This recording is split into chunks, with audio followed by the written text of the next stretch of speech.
In this video, I'm going to tell you everything that you need to know about the Nike Phamtom GX2 Elite.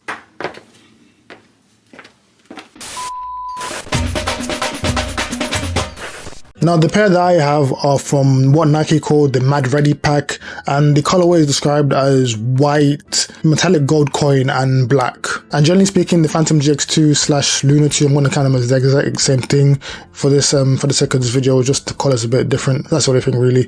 It's worn by the likes of Kobe Mainu, Erling Haaland, Kevin De Bruyne, Alexia Putellas, Camavinga, Chouameni. There's loads of players who wear this boot. Now, like all Nike Elite boots, they come with a drawstring bag. And in terms of pricing, these will cost you around £235, I want to say. So do your conversions for whatever country you come from. But yeah, UKEs will set you back £235.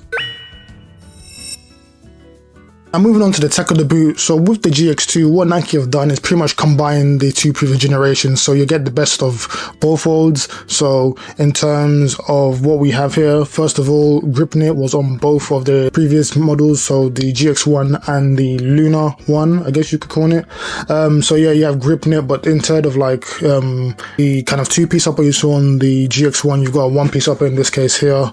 But what's carried over from the Lunar is this kind of like waxy texturing on top of the grip knit. You didn't have that on the GX. And as well as you have the micro molding as well, just for a bit more kind of, you know, I guess traction on the ball. And also one of my favorite pieces that was on the previous version of the GX is this heel areas here. You can see low cup, very flexible, very soft, and it's very well padded. So, you know, the chance of getting blisters is next to zero. Now, I've seen a lot of people be upset that these boots don't have ACC. For your own information, if you're upset because you want an elite model of ACC just to show off that you have ACC, that's also very shallow. But the grip knit actually has like the kind of ACC technology built into it, so that's why it doesn't have the ACC branding on it. So now we're going to move on to the performance review of these boots. So I'm going to do something a bit different that I don't usually do in my reviews. I'm actually going to grade the boots on the different segments. So comfort, fit, the outsole, touching the ball, and durability, I'm all going to grade them from S to E.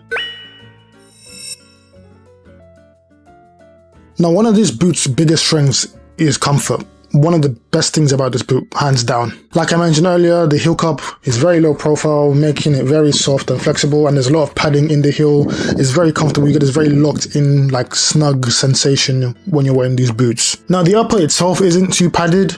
It's actually quite thin, but because of like the high tenacity yarns that I use in the Flyknit and the grip knit, it makes it very soft and pliable, and it just wraps around your foot quite well. And on top of all of that, the boot has next to no breaking time whatsoever, so you could just buy these from a store, open a box, put them on, and go straight into the game, no issues whatsoever.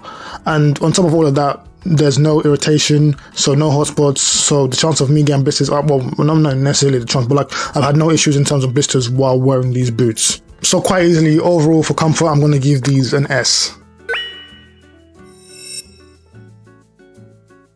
Now, when it comes to the feel of the boot, I went with my usual 9.5 UK, and I would say I'm quite happy with my decision. There's a little bit of room in the toe area, but I wouldn't say it's enough for me to go half down a size. Like I said earlier, the boot kind of wraps around your foot quite well. Lockdown in the heel area is very good. However, the lockdown in like kind of the midfoot to the top forefoot of the boot, I would say I felt a bit of like foot slippage or rollover, whatever you want to call it, while I was like changing direction and maneuvering inside the boot. But that's nothing like a good pair of grip socks won't solve. And I think it's mainly due to the fact that this boot is very like, it has a lot of volume from the midfoot to the forefoot. My feet are quite like low profile, so I have a low arch, and my foot are quite slim as well, so that's probably why there was a bit of rollover. So yeah, just if you didn't catch that, these boots are definitely wide foot friendly. So overall for fit, I'm going to give these a B. Now, in terms of the outsole, I opted for the AG model rather than the FG, and that's mainly because I needed a pair of boots because I train on 3G mostly. But I have used these boots on grass and 3G, and they perform well on both surfaces, especially on 3G. These are magnificent on 3G, as you would expect. This is like pretty much the exact AG outsole that they used on the previous generation of the GX. I think it's called the I want to say it's called the Agility Line sole plate, and it's, you know, it's very good, it's very flexible. And for those wondering, yes, you can use AG boots on grass pitches as long as the pitch is quite dry or it's well maintained, because it's not a lot of loose soil, so traction still should be good. But in general, in terms of just how the outsole performs, it's like traction is good, you always feel mobile, stable, like, you know, you feel very confident moving about in these boots. However, my only gripe with this outsole is that it's a bit too flexible for my liking. I want something a bit stiffer, something a bit more snappier, something a bit more responsive, and I don't get this with this outsole. It was something I had an issue with the previous generation of the GX. I'd hope Nike have maybe improved that, but clearly not. But yeah, that's my only gripe with the outsole. Apart from that, it's still a very good outsole. Overall, I'd still give the outsole an A.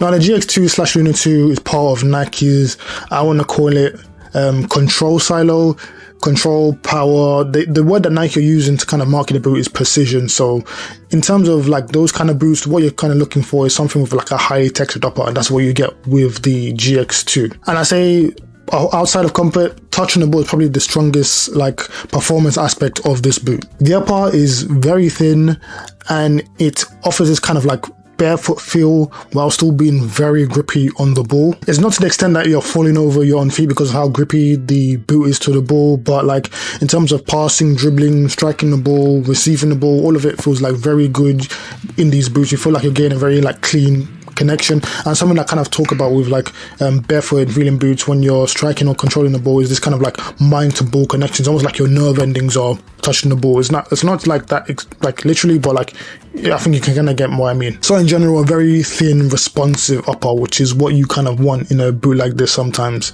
Overall, I'd say the touch on the ball in these is like an S.